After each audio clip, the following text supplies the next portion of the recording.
Welcome in. Happy Monday, everybody. It's another week of Morning Jocks. Conrad Van Order and Damian Mitchell here with you until 7 o'clock today. And man,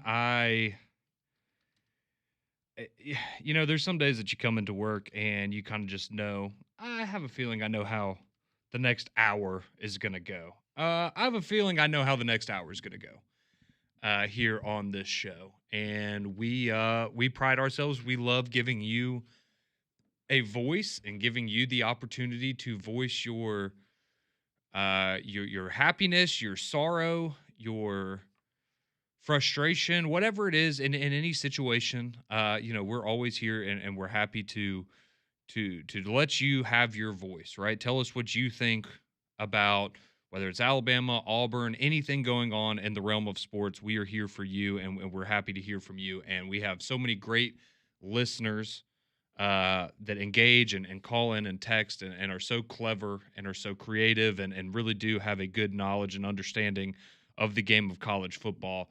I have a feeling today there's going to be a lot of very upset people who want to chime in. And yeah, see, we're 1 minute in, and here we go. Because man, this was I really don't know how else to say it right now. But if you're an Auburn fan, I legitimately I'd be pretty pissed off, and I think there's a lot of you that are, and I understandably so. And so we want to open it up to you, 205-834-9450. That'll get you on the courtesy GMC text line, 1-800-239-9569 if you want to call in like our buddy Don did, and we'll get to him here in just a couple of moments. But it was certainly an interesting weekend of college football, to say the least, Damian. And so there were a lot going on outside the SEC, a lot going on in the SEC, but I think the focal point for a lot of people, of course, is going to be what happened in Norman, Oklahoma, as you saw the Auburn Tigers take a trip and what could have been a statement win for Hugh Freeze. It would have been the biggest win that Hugh Freeze had gotten in his tenure there on the plains of Auburn. But you knew you were going into hostile territory. You knew that for Jackson Arnold, right, it was going to be a homecoming of sorts, going up against his former head coach, a lot of his former teammates, after spending the last 2 years there at Oklahoma before transferring over to Auburn. And, going into the game, I mean, we heard from a lot of you last week, right? I don't think a lot of you were necessarily going to be surprised if Auburn did come up short, but you were expecting a competitive game, and a lot of us predicting it to end up being ultimately a one-score game, which it was. But I feel pretty confident you didn't think it would go the way that it did. So if you missed it, Oklahoma, they do get the win 24-17 over Auburn. And what in many people's mind, and I would be hard pressed to remember one worse in recent memory, at least. Probably the worst officiated college football game I've seen in a very, very long time. And that is absolutely a fact. I know a lot of you feel that way, and I'm not going to sit here and try to dissuade you from feeling that way, because I think that's a fact. I also think it's a fact that you could look at that game and go, man, everything that went wrong for Auburn, everything that possibly could have gone Oklahoma's way, whether it was the bounce of a ball or an overturning of a call on the field, whatever it may have been, all of those things could have happened the way that they did, and Auburn still probably should have won that football game on Saturday. And so I think that's an interesting spot to be in, where absolutely understand the frustrations with officiating, but it's also going to be difficult to win a football game when your quarterback gets sacked 10 times. And there were just a couple of there were opportunities for Auburn that, despite everything that happened that was out of their control, there were a lot of things that were in their control on Saturday that they didn't capitalize on either. And I think that's the hardest pill to swallow for a lot of Auburn fans, is that, yes, the officiating did bite you, but you also can't just point the finger at officiating and say, well, that's the only reason we lost this game on Saturday. Because, as I mentioned, Oklahoma's defensively, as we knew going into this game, how stout they had been, this, in a lot of people's eyes, was going to be their biggest challenge, and they certainly answered the call. Because, again, I just mentioned that they had 10 sacks on the day there for the defense, and especially the defensive line. You had a safety there very late in the game to really kind of capitalize and put the game away there for Oklahoma. Also, if you happened to have Oklahoma minus 6.5. That safety was crucial to your well-being and your happiness on Saturday. So I know a lot of people were very, very happy about that. And I know a lot of people, walked away from that game going, man, this John Mateer guy is super overrated. And that's fine. If you were expecting him to go out there and throw for 400 yards and 4 touchdowns, and that was the only thing that was going to impress you, then that's perfectly fine. And that was certainly not his best performance against Auburn on Saturday, but he's a winner. And that's, at the end of the day, that's the thing that matters most. But for Auburn, if you had gone into this game and said, "Hey, we're going to protect the football. We're not going to throw any interceptions. We're not going to have any fumbles. We're not going to turn the ball over," you'd probably feel pretty good that Auburn was going to be able to walk out of there with a victory. But unfortunately, that wasn't the case. The running game just never really got going for Auburn. I know sacks are included in this, but you had 35 carries for 67 yards. That's under 2 yards a carry. To be fair, Oklahoma averaged 1.2 yards per carry, so nobody could run the football in this game. But you had Jackson Arnold. I know a lot of people uncertain about how he would look. He goes 21 of 32, 220 yards and a touchdown, averaged just under 7 yards per attempt there on the day. I think Cam Coleman, we would all agree, is probably the bright spot for Auburn in a lot of ways, where when they target him down the field, his physical presence was noticeable, absolutely noticeable, and he made his impact on the game known quite well. Now, there were also, I would say, at least 3 times in this game that you would look at and go, that probably should have been pass interference.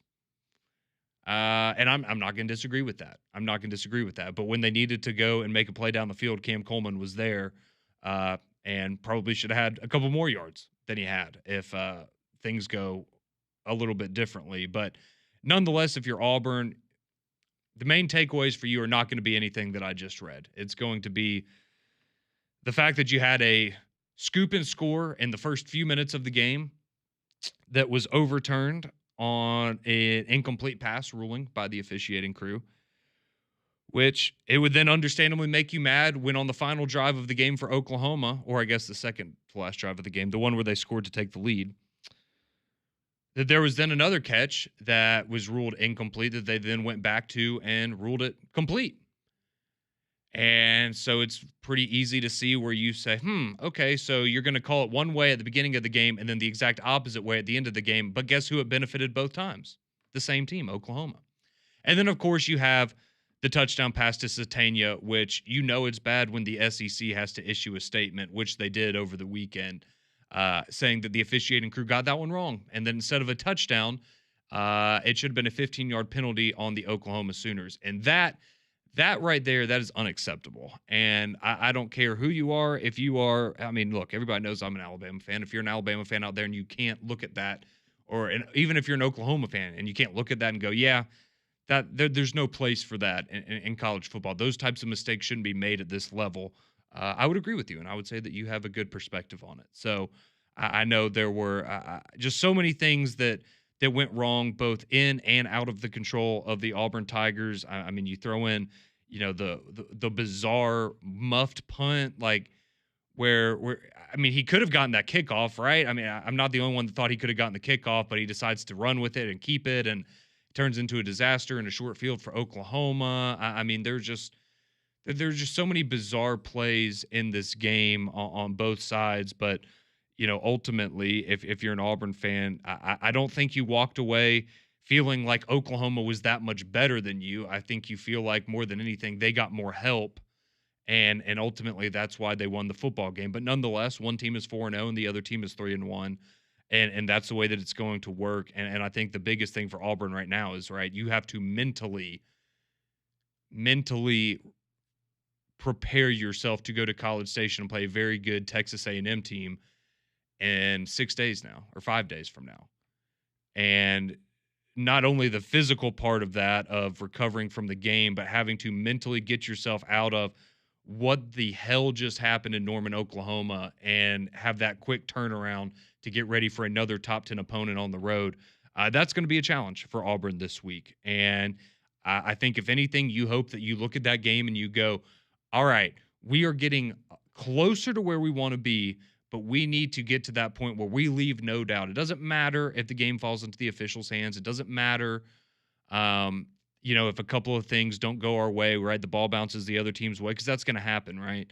But you need to get to the point where you leave no doubt that you can go out there and handle your business and win a football game of this magnitude. And this is certainly a big opportunity for them coming up on Saturday. But I know a lot of people, it's going to take a while to get over this one. And I totally understand that. So, again, we want to open it up to you, 205-834-9450, if you want to voice your complaints from the weekend with what you saw from the Auburn Tigers. I want to get your thoughts, Damian. What did you see watching that game? I know that you're an Ole Miss fan now, so you didn't really have a dog in the fight, but I know, I just don't know how you could watch that game as a college football fan and walk away with not thinking that was one of the worst officiated games you'd probably ever seen. Yeah, but that I do agree with, but there's also some action on the football field that could have taken place where Auburn could have won the football game. Absolutely. You found yourself in 3rd and longs and multiple 3rd and longs. It's never a good recipe. There are only so many offensive plays that you can really have dialed up for 3rd and 10, 3rd and 12. A lot of false starts, a lot of penalties on both sides. Again, officiating, we can have the conversation that it was one of the worst. There were still 22 flags thrown across both teams. So there may have been some zebras that were very active over the weekend, but you had opportunities to win the ball game within all of those circumstances. Offensive line, there's no question about it. That was absolutely atrocious. That's probably some film that your offensive coach is going to be a little ticked off about, of just, one, a lot of credit to Oklahoma defense, because Oklahoma defensive line coming into the game, if you had listened to Cole Kublik, he told you that, hey, this Oklahoma defensive front is legit. There's no ands, ifs, or buts about it. You can say, who they've played up until that point, understandable. On that safety at the end, there was one dude going after the quarterback, and he got him. One guy. Yeah, on the safety, everybody's talking about, Jackson shouldn't have held the ball as long. I want you to watch the right tackle and explain to me how that happened. When even a running back chips the defensive end coming off the edge and you still get whooped, that's a problem. I think that, one, you can say that John Mateer is overrated. You can say I don't really see the hype. Oklahoma had 303 total yards of offense. John Mateer was responsible for exactly 300 of that offense. So now, did he go out there and have the brightest of days? No. But that also gives your defense, if you're Auburn, a lot of credit that, yeah, it may have been ugly.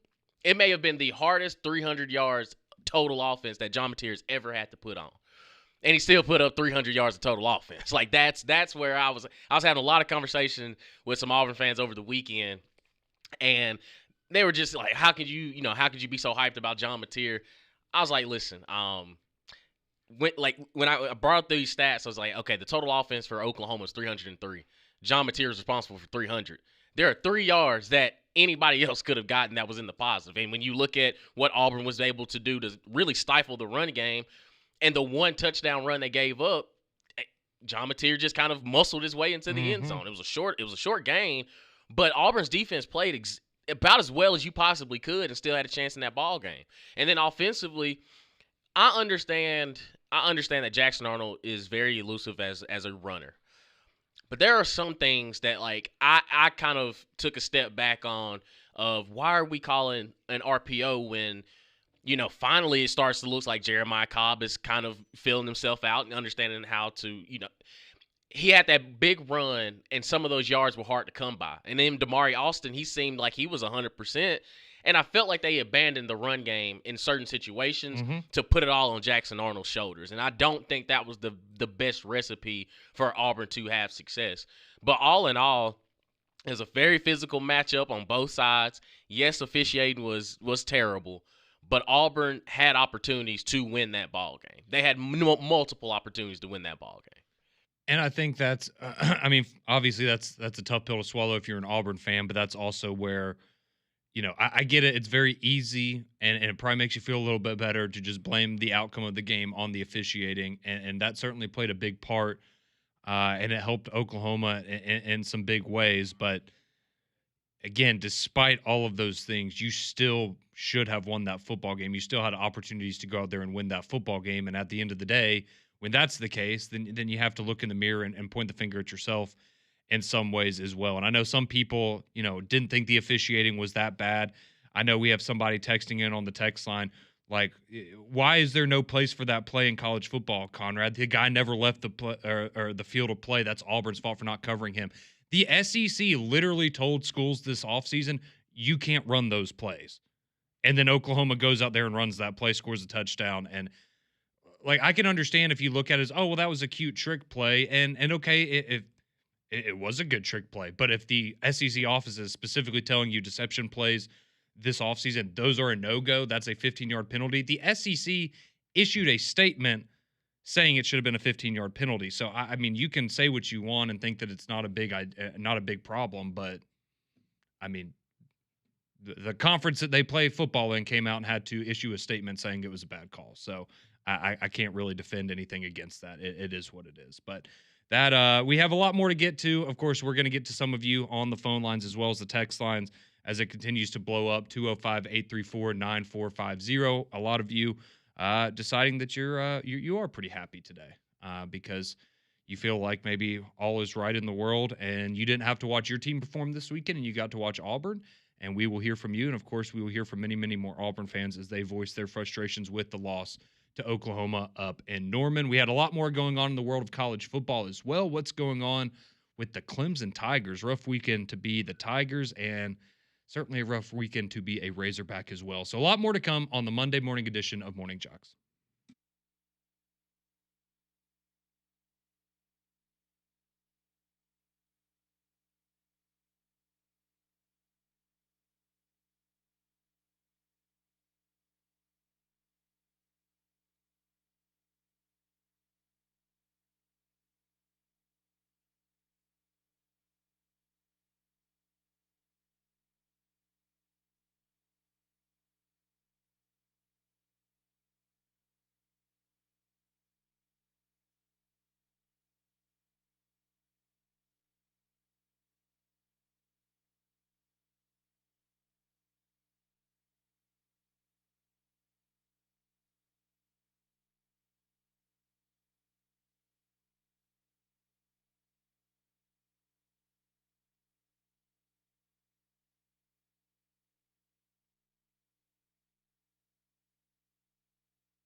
621, welcome back into the Monday edition of Morning Jocks. Conrad and Damien here with you, recapping week 4 of the college football season as Auburn went up to Norman, Oklahoma and lost 24-17. Gave up 10 sacks, had more than a couple calls not go their way on the officiating side of things.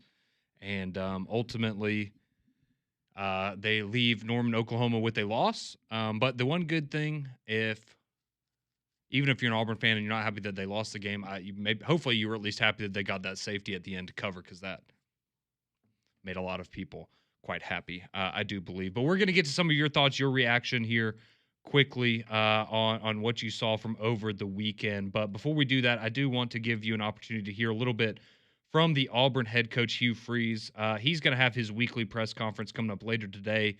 And we'll give you that on 3-Man Front Live, as you'll get to hear from Hugh Freeze and Kalen DeBoer as they preview the games they have coming up this week. And we get a little more from Hugh Freeze on what he saw in Norman. But this is immediately following the game, some of his post-game comments. So we mentioned the two big plays, or the two biggest plays, I guess, on the officiating side that didn't go Auburn's way. You had the scoop and score that got overturned early on in the game when the officials called it an incomplete pass. And then, of course, you had the deception play, the touchdown to Satania that did count for Oklahoma. So let's hear Hugh Freeze first off, what he saw, his thoughts on the overturned scoop and score early on that would have been massive for the Tigers. I better be quiet. Said they didn't hear us trying to call timeout. We were instructed all off season about deception plays and things, so we'll see what's said. I really don't know what will be said about that. So there you go. There's Hugh Freeze on the overturned scoop and score and why that not going the Auburn Tigers' way. And this was also what he said about the officiating, or his conversation with the officials on why that touchdown to Satania stood and wasn't called a 15-yard penalty. I saw him bobble the catch initially, then gain possession of it with two hands right here, run 2 steps, us tackle, and him roll over the back of us and the ball come out. Sorry, that was the overturned scoop and score audio. Again, this is what Hugh Freeze in his conversation with the refs about the Satania touchdown catch. I guarantee you, well, I better be quiet. Said they didn't hear us trying to call timeout. We were instructed all off season about deception plays and things, so we'll see what's said. I really don't know what will be said about that. So there you go. That is Hugh Freeze with the two, I think, biggest plays in a lot of Auburn fans' minds in terms of things that didn't go their way on Saturday. And we will see what happens. Again, I told you the SEC issued a statement about the Satania touchdown. We'll see what the repercussions of that is for the officiating crew, but certainly a long day if you're an Auburn Tiger. But again, don't want to lose sight of the fact that you still gave up 10 sacks. You still had the opportunity late in that football game to go down the field and potentially take a lead and potentially win a big matchup there on the road in Norman, Oklahoma, but come up just a little bit short there on the Auburn side of things. So let's go to the phone lines here. We've had some people waiting literally since we got on the air this morning who want to chime in with their thoughts on the Auburn game over the weekend. Let's go to Don. He's been waiting since 6 a.m. Don, how are you doing? I know it's been probably a rough couple of days for you. No, actually, Conrad, for about 4 hours it was and everything, and I'm over it now. But everything you guys have said, both of you, you're right. I mean, officiating's part of the game, and everybody knows how bad it was. But you're right. I mean, your offensive line cannot play like that and give up 10 sacks, 13 penalties. I mean, special teams was awful. But also, too, he had Cam Coleman wide open twice for touchdowns and missed them.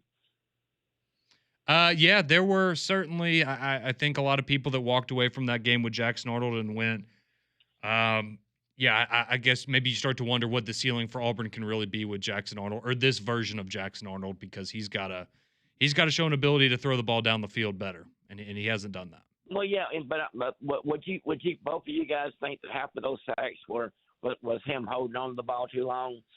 I mean, there were certainly opportunities where the offensive line broke down, but yes, I think there were a number of those sacks that were on Jackson Arnold. You got to be able to get the ball out quicker Okay, in but, SEC. Got to be able to get the ball out quick. well, nobody likes moral victories, but we did. I mean, we had every chance in the world to win that game. We were in the game. My defense played good, and anybody, like Damien just said, anybody that says, any Auburn fans that says that John Mateer is overrated, I don't know what game they watched, because that kid, like Damien said, he had 300 of the 303 yards. I mean, how can anybody say Mateer is overrated? He proved to me he's a hell of a quarterback. Yeah, I mean, the most important stat for a quarterback is wins, right? And that's what he's doing right now. So yeah, not Exactly. his best performance on Saturday by any stretch, but he did what he needed to do to get the W for his team. So Okay, no, Conrad, when in the season do y'all play Oklahoma? Towards the end? correct, yeah. It'll be a little while. Okay, that I'll tell you what. I know our offensive line played bad, but my goodness, you got to give Oklahoma's defensive line some credit. I want to see what they do the rest of the year. I think that's a good football team. Yeah, I mean, think about this. Auburn had 11 sacks on the season with their defense, and we had thought their defensive line was really Yeah. good. Oklahoma had 10 in one game. Well, you know what, though? They didn't get the 12 that we had against Brody Crowell a long time ago, so I'll leave it at that, okay? There you go, Don. Leave on a high note with that moral victory from over 20 years ago. I'm glad to know that. Nothing you love best than useless information. That's Auburn. All right, let's go to Jeff in Gardendale. He wants to chime in on the game as well. Jeff, how you doing this morning? Good morning, guys. How are y'all? Doing well. How about you? Long time no talk. Two or three things from the game Saturday. One is that when you, as a head coach, I don't know how they do collegiately, but just relating back to high school, you meet with the officials prior to the game. And one of the questions that they ask you clearly is, are your players legally and properly equipped? And they'll ask you about any trick plays that they need to be known of, that they be aware of, that might affect this game. And so you're kind of given an opportunity to go over anything that you might be planning this week to try that they may need to know about. That probably hasn't been mentioned. I don't know if they do that collegially. They definitely do it in high school, because I've stood at midfield and had that question asked to me. Secondly, one of the guys on SEC Now pointed out that why is a play of that nature, which they know is illegal, even in their playbook to begin with? That tells you they intended to cheat if they had to win the game. And that is not truly winning the game when you have things in your playbook that you know that you are not supposed to do. That stands out the most to me. If you got that in there, you had the intent to do whatever it took, regardless of the rules, to win the game. Thank you, Jeff. Appreciate you chiming in there. Yeah, I mean, I know that, after the game, it was, I don't know how you want to look at it, whether they were playing dumb or what they were doing, but, they they certainly were acting, oh, yeah, no, that was just that's a play we've been practicing. I know they mentioned it on the, maybe it was one of the Oklahoma radio people or something like that. It was somebody, but essentially Oklahoma has been practicing that play, and they were, whether they knew that they were going to be allowed to use it or not, or they thought, hey, maybe this is kind of a gray area. Like you remember, and I know it's a little bit of a different situation, but you remember last year, the Oregon-Ohio State game where you had that, Dan Lanning got that penalty late that ended up benefiting Oregon, and they ended up having to go and change the rule.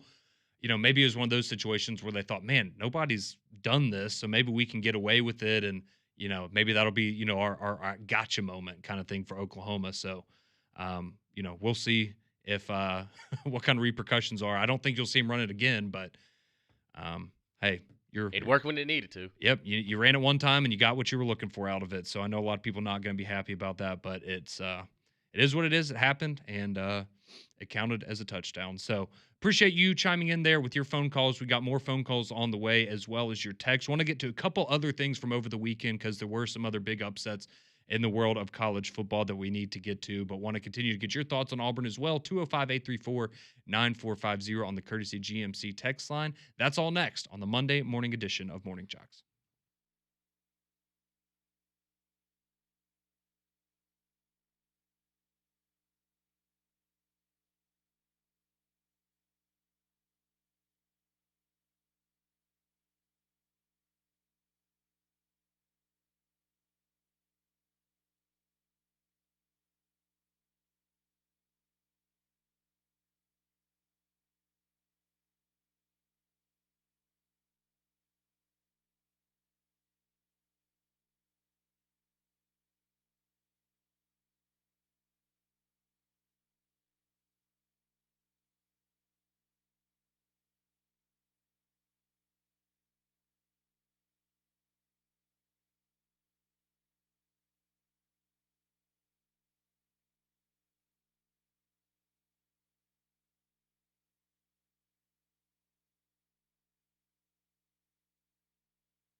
6:36. Welcome back into Morning Jocks. Conrad and Damien with you until 7 o'clock when we hand you off to McElroy and Kubelik in the morning. So many of your thoughts coming in on the text line, and a lot of you still waiting to get on the phone lines as well. So we're going to try to get to as much reaction as possible, but we do have to talk about a few other things from the weekend as well. So we'll start off with the AP poll because that came out yesterday.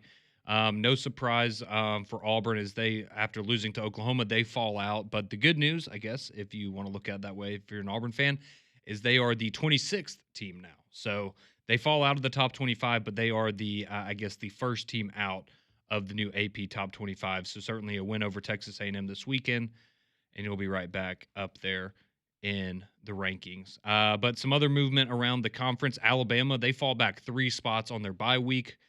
Just because of, that's just the way that it works sometimes.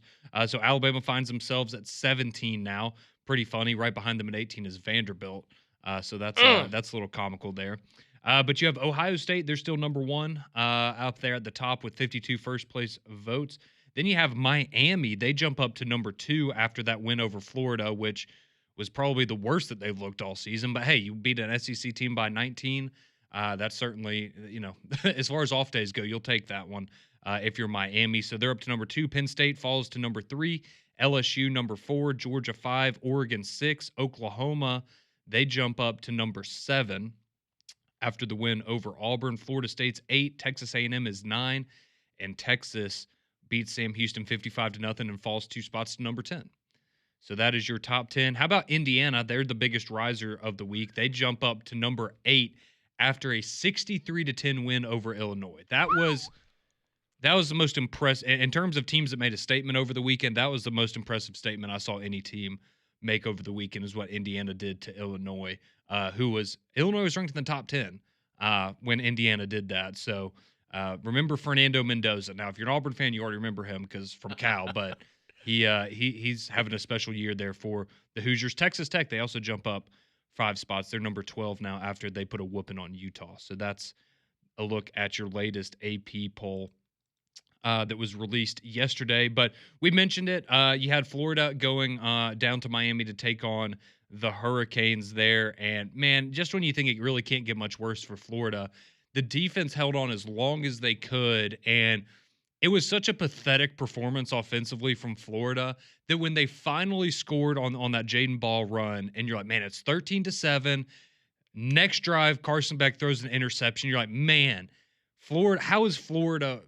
Are they really going to do this thing right now? Are they about to go and make it a 14-13 game after looking as lethargic as you possibly could on offense in the first half of that football game? But no, they Florida themselves again this year.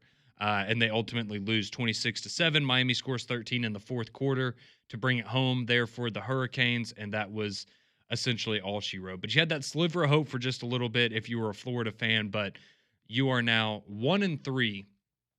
And, the road doesn't get any easier. No, it doesn't. And I just, again, last year, I wholeheartedly believe the reason Billy Napier got another year is, as I know they went on that winning streak at the end of the year, but it's because of the DJ Lagway and what you thought you were going to have with him. Doesn't seem like you have that. And so I just wonder how long are they going to keep Billy Napier? Does he survive the season at this point? Because I think if you're Florida, you kind of look at it as, look, you're not probably totally giving up on DJ Lagway, but I mean, if he keeps playing like this, you're telling you get the heck out of here. We're not paying you millions of dollars for this type of a performance. So go in the transfer portal, go somewhere else. We'll get rid of you and Napier. It's ugly there right now for the Florida Gators, but good win there for Miami. Up in Rocky Top, you had Tennessee taking on the UAB Blazers. Which, if you want one positive for UAB, you did outscore Tennessee 17-14 in the second half. So that's a take. They did. That's a factual. That's fact. That is a factual statement that I just gave you there, Damon. Well, that's different because it was 42-7 at halftime, and Tennessee again just kind of imposed their will there on the Blazers up there at Neyland Stadium. But yeah, big day for the Tennessee Volunteers. Ole Miss, they roll over Tulane 45-10. Vanderbilt gets some revenge on Georgia State. They put up 70 on Georgia State, so that's a nice statement win there. And you had Mississippi State taking care of Northern Illinois. Missouri, That was an exciting game with South Carolina. It was so good. That was a very, very good football game. But you had Lenora Sellers look like Lenora Sellers, and really didn't do anything with his legs, but throwing the ball down the field like he's dialed in. Yeah, he was taking some shots and he was hitting a lot of them. So shout out to South Carolina. I know they're 2-2, and I know that this is not the start of the season that they thought that they were going to have, but that level, like that was a South Carolina team. I can walk away and go, okay, they're competitive, right? What you saw against Vanderbilt a couple weeks ago with Luke Doty coming in, that was ugly, and that was embarrassing. But this was a South Carolina that I thought we would see this year, where, again, I didn't think they were going to make the playoff, but they're going to be a thorn in people's side, and it looks like they're still going to be able to compete in the SEC. We'll just see how many wins it ultimately translates to. But big win there from Missouri as they stay undefeated. And then, man, look, if you're an Arkansas fan, I know Auburn fans and Florida fans feel really, really bad right now. If you're an Arkansas fan, though, and it really just goes to a lot of different sports, and whether it's baseball or basketball and now football, it's just you find the most depressing ways to lose that you possibly can. So a week after you're driving down the field with a couple minutes left against Ole Miss, looks like you're about to score and take the lead and get a huge, massive upset over Ole Miss. What do? You fumble the football. Turn the ball over.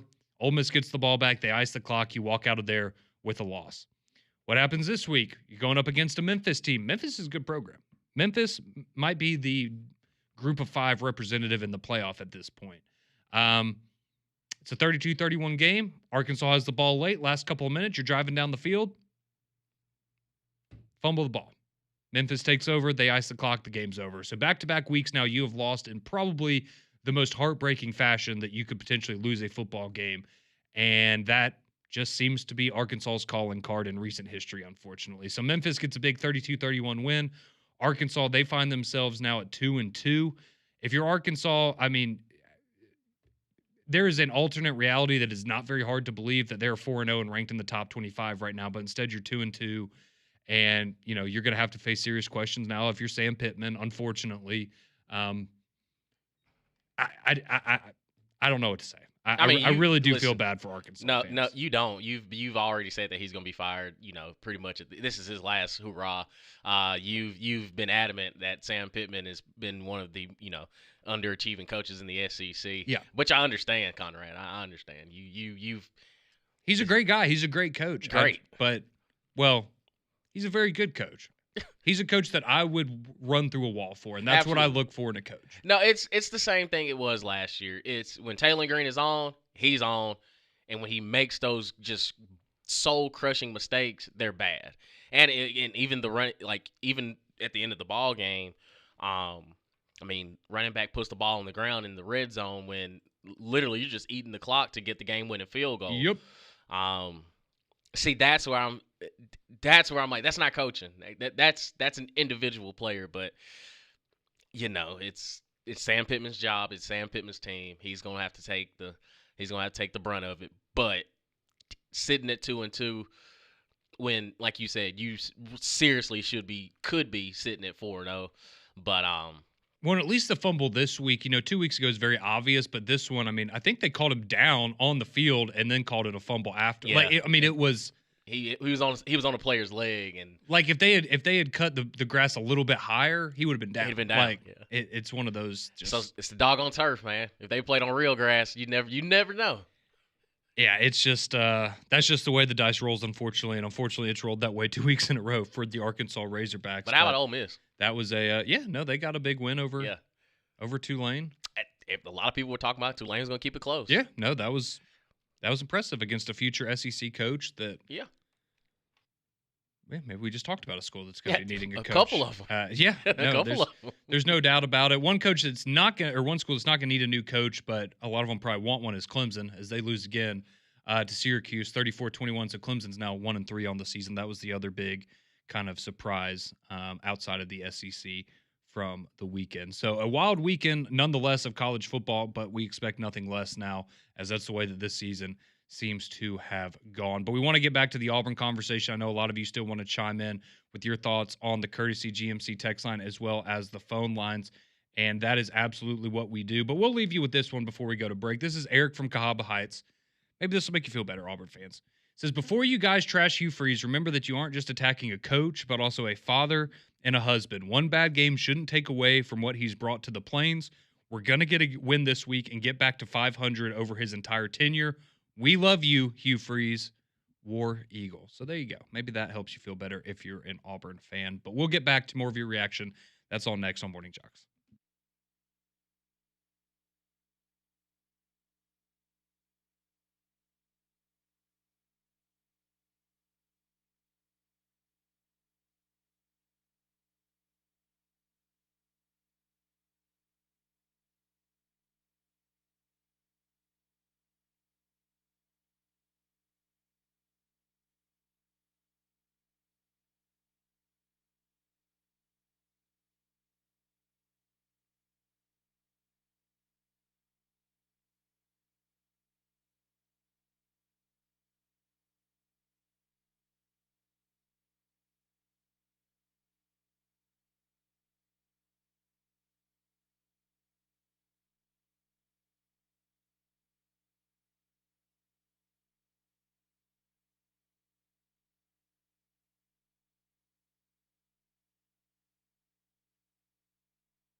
Welcome back into Morning Jocks. Final few moments here before we hand you off to McElroy and Kublik in the morning, and we are dedicating it to you and your thoughts on the weekend, mainly Auburn's loss to Oklahoma, 24-17 up there in Norman, and a lot of takes on officiating as well as the 10 sacks that the Oklahoma defense collected against Jackson Arnold and the Auburn offense over the weekend. So let's get to the Courtesy GMC text line here, and then we'll get to some of your phone calls quickly here. This text rolls in. It says, "Morning, guys. Jake here. I'm not an Auburn fan, but I am an Alabama fan, and I do believe that Auburn got robbed on that game. Those last few calls at the end of the game were bogus," talking about the pass that seemed to be broken up there on the sideline by the Auburn defender, but then it was ultimately ruled a completion. And I was curious, so from your perspective, Damon, with you being a wide receiver, how did you feel about that last play that last, I guess, controversial play? Because I can see both sides of it, right? Right. It looked like he had possession inbounds and then it got knocked out later, but I can also see wanting to give the defender credit for sticking with the play and playing through the reception, I guess. Yeah, it's kind of one of those judgment calls. And again, just to add to everything that had happened pretty much all game long, how many more judgment calls were there? Like, it's just, I initially thought, like, in real time, like, oh, okay, well, looks incomplete, but okay, maybe I was wrong. So I just sometimes replay can be like the Achilles heel, because a little bit of it, like, you just you have to account for everything in real time. Like, you kind of have to, okay, what's the human reaction time to all of this? But also, it would have been, either way it goes, I wouldn't have been upset with the call either way. And I don't think, I'll be honest, I don't think people are as upset at that call as much as they are the fact that they feel like there was a double standard where that was called a catch, but then in the first quarter, Right. that was called an incompletion that would have been a touchdown for Auburn on the scoop and score. I think that's where the frustration more so comes from that. This text says, so Alabama just drops 3 spots now because Maryland beats Wisconsin. Well, that certainly might make you think twice about that Wisconsin performance. Because, yeah, Maryland did put a whooping on them. But I also think the reality is Indiana beat a top 10 team by 53 points. Texas Tech beat a ranked opponent by 24. And you just had teams ahead of you that won and won in impressive fashion while Alabama was sitting at home. But don't worry, you beat Georgia this week and all will be right in the world. Just handle your business. It'll all take care of itself. Let's see. This one says... Lance says, that last one you read, understandable, but my lord, get off of Hugh Freeze's. Yeah, you know what? Somebody's just trying to spread some positivity on a morning where a lot of people are going to be a little bit upset. This text says, no matter who your team is, you can never leave the game in the hands of the referees, period. 13 penalties and 10 sacks given up, but all the Barn wants to talk about is that one deception play. Yeah, and I think that's the reality, right? Is you can look at the officiating and go, man, maybe if that went a different way, we would have won the game. But even with all of those calls not going your way, you still probably should have won that football game on Saturday. You certainly had opportunities to win that football game on Saturday. Pork Chop says, what are the chances we get a rematch of that in the SEC title game or playoff? I mean, it's possible. We've got a long way left to go, though, before we get to that point. Let's see. Eric in Adamsville. As much as I dislike Auburn, Oklahoma knowingly broke the rules. The SEC could have made history and gave Auburn the win via forfeit for Oklahoma cheating. Don't think you're going to see that one. Don't think you're going to see that one. Let's see. Let's go to the phones real quick here. We've got Melvin who's been waiting patiently. Let's go to Melvin real quick. We'll wrap it up with you. You got 30 seconds. Hey guys, Warrior Girl this morning. Like you said, man, John Mateer, man, that guy's good, and you got to give Oklahoma defense, man, some props too, man. They got some dogs over there. But what I hope Auburn don't do is let this game beat them twice. You know, go back and fix those correctable things like fielding a punt inside the 5 and special team stuff and Sorry, Melvin. Appreciate you calling in. We're back tomorrow at 6 a.m. McElroy and Kublik in the morning. Those guys are next.